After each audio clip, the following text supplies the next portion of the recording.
I'm bored. So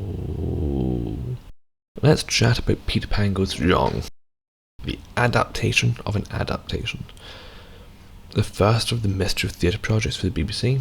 I highly recommend you watch all their work for the BBC. Just read this video, binge watch all the Goes Wrong stuff in BBC, then restart this video.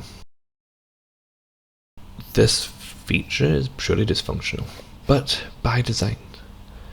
This play falls apart from the beginning, even with the intro, while Chris I am the director. and Robert introduces themselves. They set up many of the recurring jokes, with my favourite being the headphones. Can we get him an earpiece? Got a headset? Would it be noticeable? No. But it also introduced the main source of drama for the feature, that being Sandra and Jonathan are sleeping together. Yeah, really close. I'm gonna be honest, this feature is one of the funniest things I've watched in a long time. The characters are fun, the bits are hilarious, and we get to see David Suchet. So, I guess you're asking, what makes the characters fun? What makes the bits funny?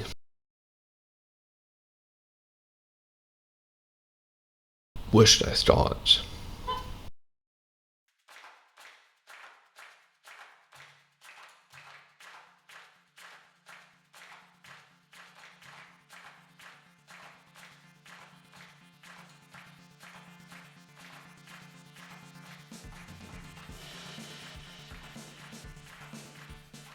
Dennis, whoa! Shit, forgot about Jonathan.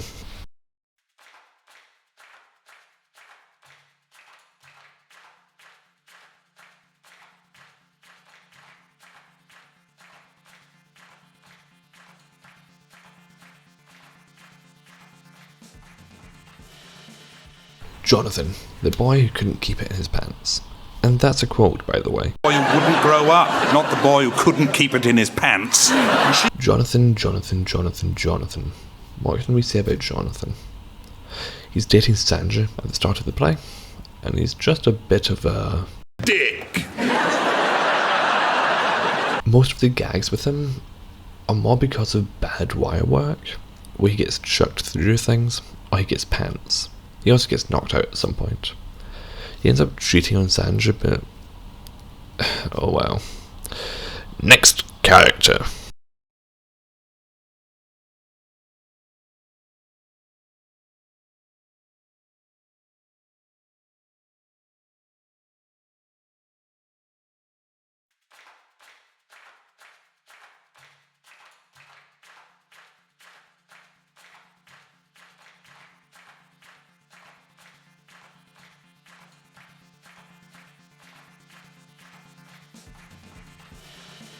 We got David Suchet. For those who don't know, he played Poirot from 89 to 2013. He's an icon, I'm gonna be honest. But anyway, in the film he plays the narrator, slash himself, where he does kind of confess to killing a child. Sadly, he passed away. And I can't help but feel partially responsible for this tragic event because it was, as I say, it was my car that stopped medical aid getting to the poor child, but also because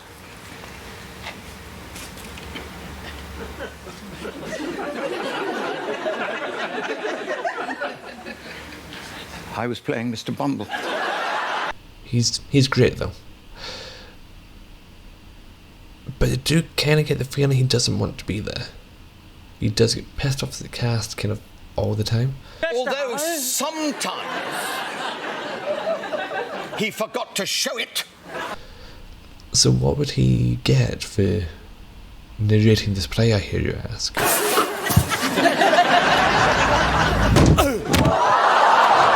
A concussion. Next character.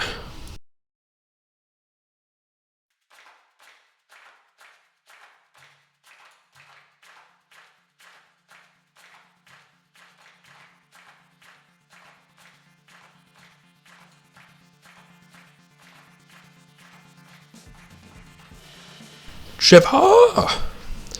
This guy's involved in the greatest enemies to lovers attempt I've ever seen. Trevor is the stage technician for the play, but has to compete with a BBC crew member who's called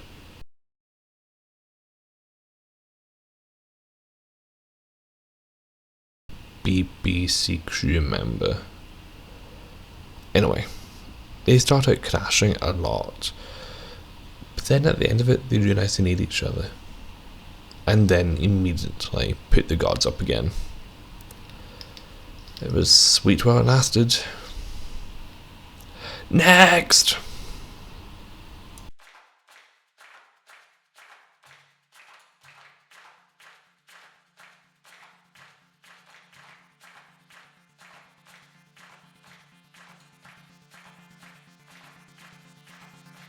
Lucy is the actor with stage fright. Well, camera fright. She actually has character development in this, and injury development.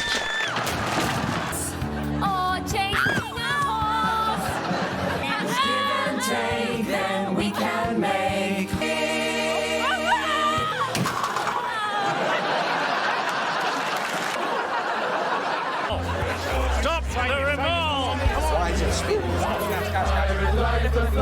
Peter Pan, the Avenger! I'll save... By the way, one of the injuries is caused by her uncle.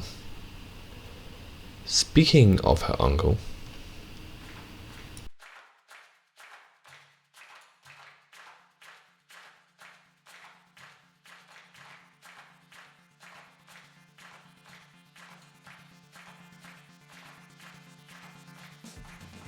Robert is that D&D player with main character syndrome.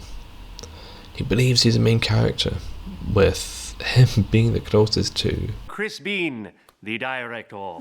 Throughout the entire play, there are bad edits in the recordings, where you hear Chris and Robert talking about what's going on behind the scenes. He's a massive tool, and constantly pushes the others down. You see a lot of this in the series, by the way. Psst! Go watch the series. It's really good. It's on iPlayer. Go. Or you can buy it on DVD if you want to actually support them. In this, Robert but mainly bullies Lucy. You know, because of it. Peter! Peter! Oh, for God's sake! Camera fright. And Dennis a wee bit to an extent.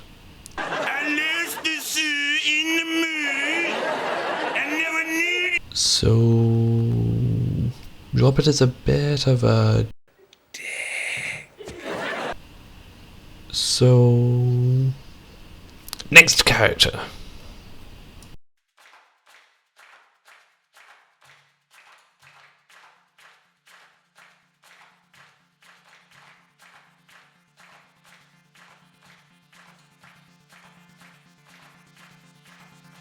Sandra. The only one who can pass as an actress. She's fun to watch, but most of the time she's reacting to the jokes. She doesn't really make that many, but her reactions always pulls a laugh out. Though that doesn't mean she isn't important. She's one of the main driving forces for the drama. The kind of love triangle between Sandra, Jonathan and Max is mainly the two guys wanting to be with her. Oh no, the love triangle is a bit basic, but who's really watching this for the romance? Next!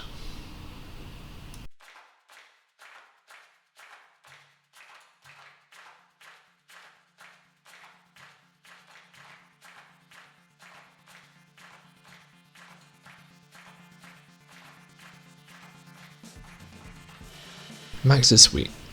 Most of his jokes revolve around him wanting to fit in. So when the wires pull off the clothes of Sandra and Dennis, he pulls his clothes right off.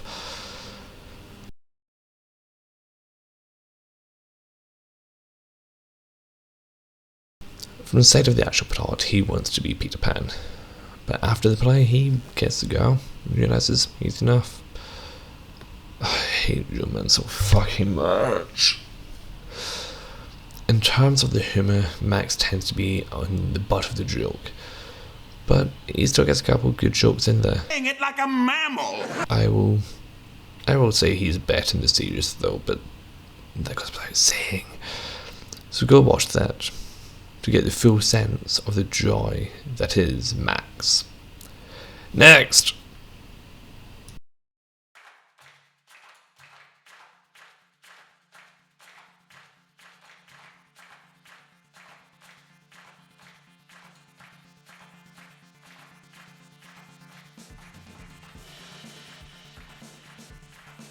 Poor Annie.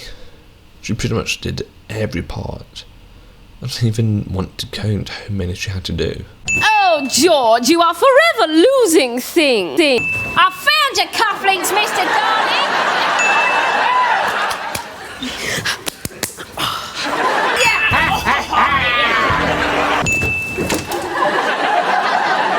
She's really a joy to watch though, with the most of her humour coming from how many parts she has to juggle, and the fact she gets electrocuted at one point and is unconscious. She also adds some jammers. She ends up kissing Jonathan, but on a side note, I do kind of like how Sandra, when she catches them, is more angry at Jonathan and just doesn't really get that pissed off at Annie. Next!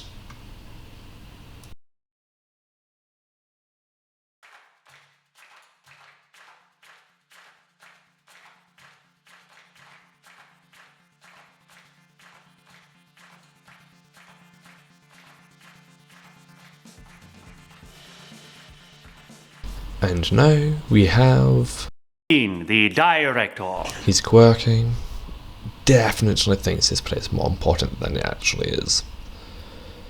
This makes his part even funnier, with his desperation to keep it serious, and to keep it a serious play, and not a pantomime.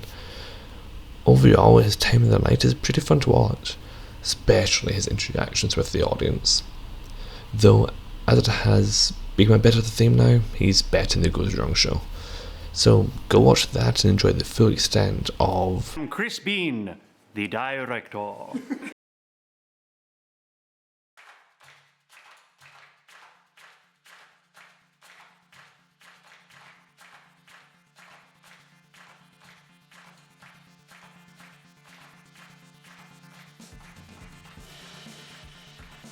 And now we have Dennis. For me, the favourite part of this feature, just the headphones. Those goddamn headphones. I don't know why he's my favourite. His thing is very repetitive, but it almost makes it funnier. He has very little effect on the plot, but he kind of just exists like a force of nature, just vibing in the background. The different methods they use to try and remind him of his lines always makes me smirk. But also that actor corpses all the time. Peter, I'm coming! Now we have the recurring bits. Where do we start? The headphones? Dennis, you're wearing the wrong costume! The wire work?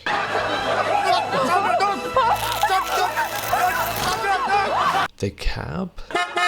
Your cab's here, Mr. Darling. Excellent, let's go down. Is he being injured? I'll save The pre-recorded parts?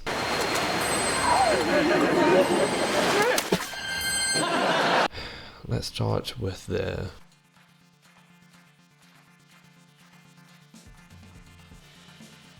A cab! Why is there a cab in the sea? This one is one of the more minor bits, but it's great. The shot of this bit is essentially whoever has the button on the soundboard for the cab keeps pressing the button for the cab on over and over again. It's a pretty simple gimmick, but it's pretty fun to just listen to the chaos. Next bit.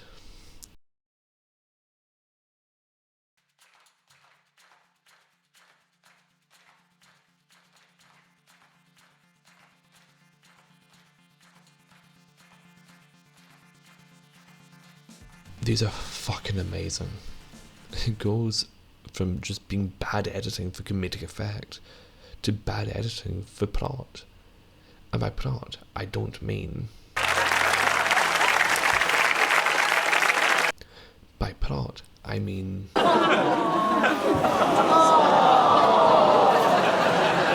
It's probably the most important of all the recurring bits in terms of story interaction, but it's still great to watch. The next bit.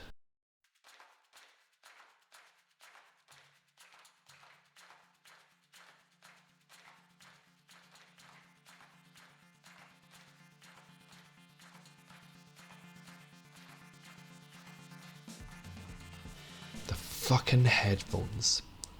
It's so good. From the start, we're told it will be discreet, and then he just gets a massive pair of headphones. I'm pretty sure those are the biggest pair of headphones that have ever been made. And then it slowly breaks down, and Dennis just gets more and more.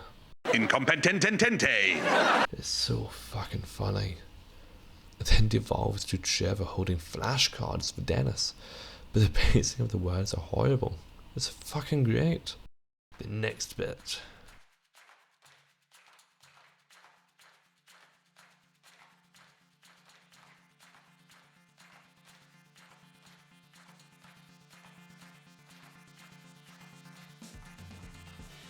I feel so sorry for the actors. The wire work looked so painful. Between Jonathan being reached through the window. Wait, do people still say reach? And the main trio stripping to essentially the underwear because the wires were put on incorrectly.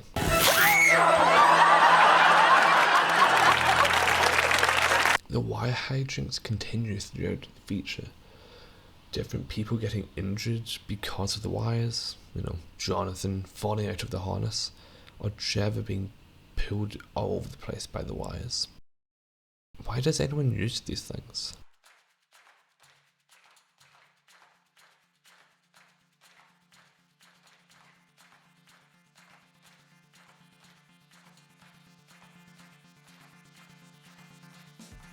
Now we have Lucy's habit of getting injured.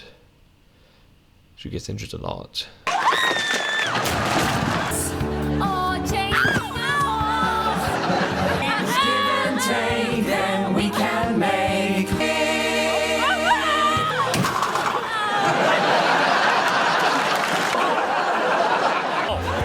Stop the revolt!